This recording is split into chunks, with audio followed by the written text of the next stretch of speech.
evening, good afternoon guys. Thank you for being here. I was not aware that we need to have a presentation, otherwise I would have brought in something more efficient to look at. But the objective of this session is to give an overview of what people as founders and sometimes as investors must also know when you're involved with startups, with fundraisers. As for myself, I've been working closely with startups since probably 2019, 2020. Back in the day, I built an esports company, scaled it to 6 figures in MRR, had to shut it down because of compliances, then moved to banking, did 2 equity fundraisers in growth capital, and then 8 other fundraisers in 1 year for consumer startups. Now, I am running an investment banking practice of my own where we try to work with startups to help them understand how the process works. As of now, we have closed 4 mandates in the last 6 months. This is just so that you know that whatever is now coming ahead sort of comes from a place of speaking to close to 400 founders and probably even more investors in the last 1 year. I suppose everybody in the room has an understanding of the product market fit, of how revenues work. A startup essentially needs to raise money when they require something to fuel into their business. Right? You have your machine, but you don't have the gunpowder. To raise funds, there are 2 major instruments. One is debt, one is equity. Debt is raised essentially when you have a profitable business and you can easily pay off the debt over time. Then comes equity fundraising, which in itself is a very complicated landscape to be a part of if you're not a part of the ecosystem already.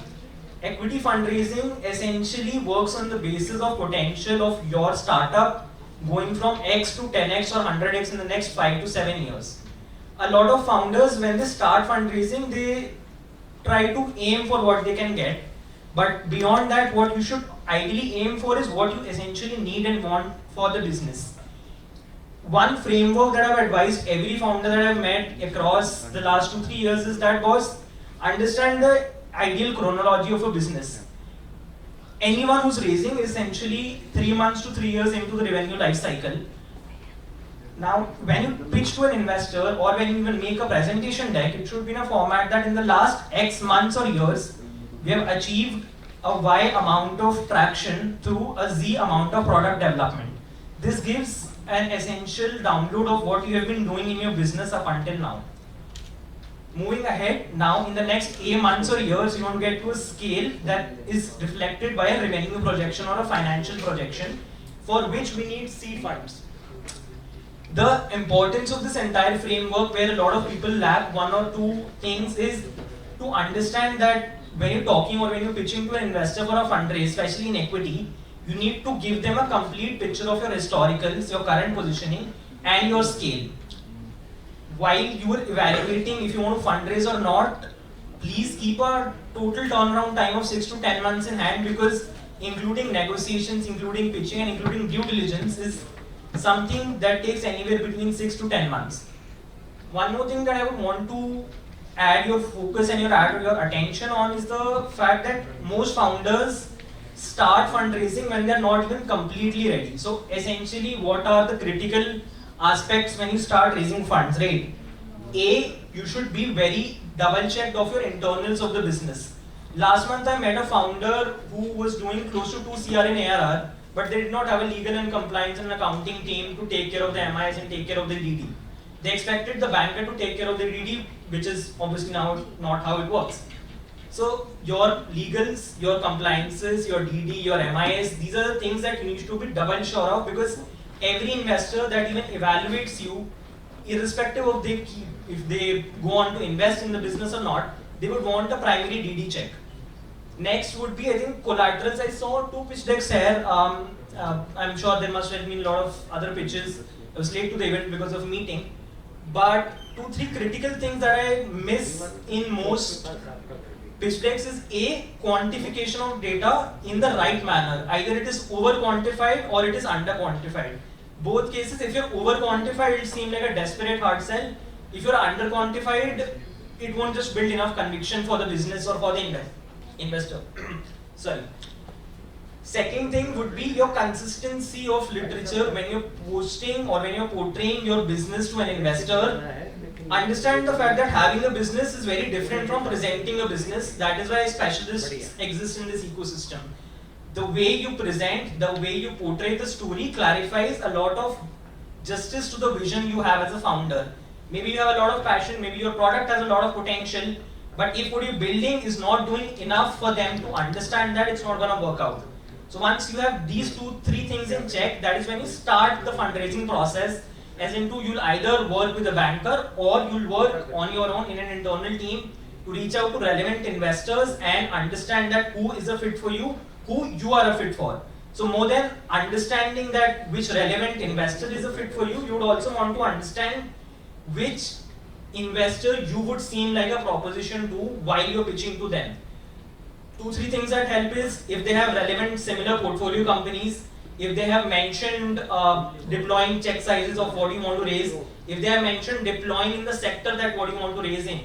These days, sources like Entracker, INC42, Your Story, all of these help a lot with gaining where the investor sentiment, where the investor engagement is going.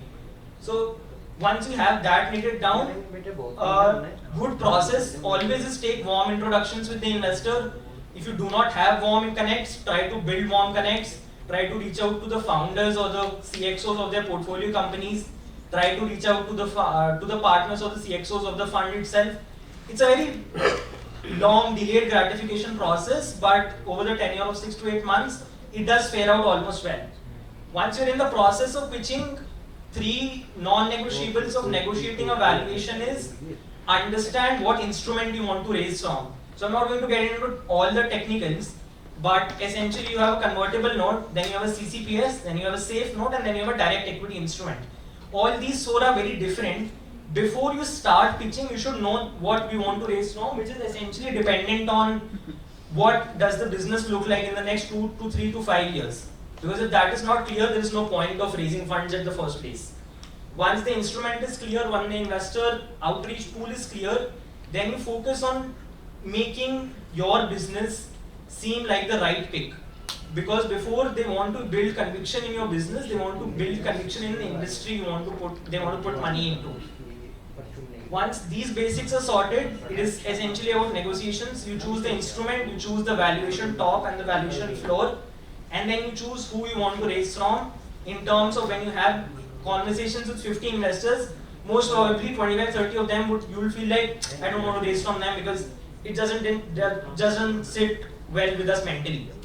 Once these things are in process, one thing I want to focus on essentially is the due diligence process.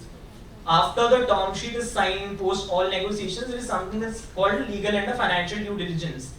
If any documents, if any cap table documents, if any incorporation documents, if any financial documents are not in place, it's not going to work out. I have seen deals falling first hand in front of me, even if I was not working on them, because the MIS showed a minor mistake of 50 lakhs.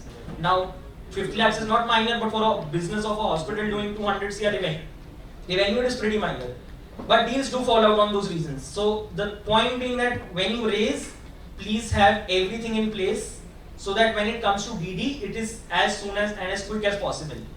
The quicker you get done with your due diligence, the quicker you appoint a specialist for that, it's even better.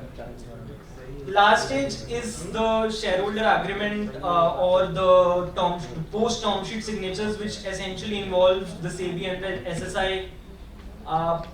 It is a formality that endorses your equity shares or your company holding in the hands of the investor. In exchange, you get the funds into your account. One critical bottleneck is timeline, and another critical bottleneck is expectations. So there are a lot of other technicals like a board seat, like a voting right, all of those things. Again, I'll not get into technicals, but please, whenever you're negotiating, please have those things in check. 2 miscellaneous suggestions I have for every founder investor in this ecosystem is, if you're an investor, you have a pool of cash to sit on, invest. A lot of times you won't meet the founders that you actually want to meet. If you're a founder, you won't meet the investors that you actually want to meet within a same gestation period. But if as a business or if as a founder you have put in thousands of hours working on the product and working on the pipeline, might as well put a little more months into the fundraise process, because when the gestation is over, when the checks hit the table, it is all worth it. So it's very frustrating for everyone in the ecosystem, but the end goal, if things fall in line, everybody's happy. I am happy to take any questions if at all, otherwise I hope this was of value.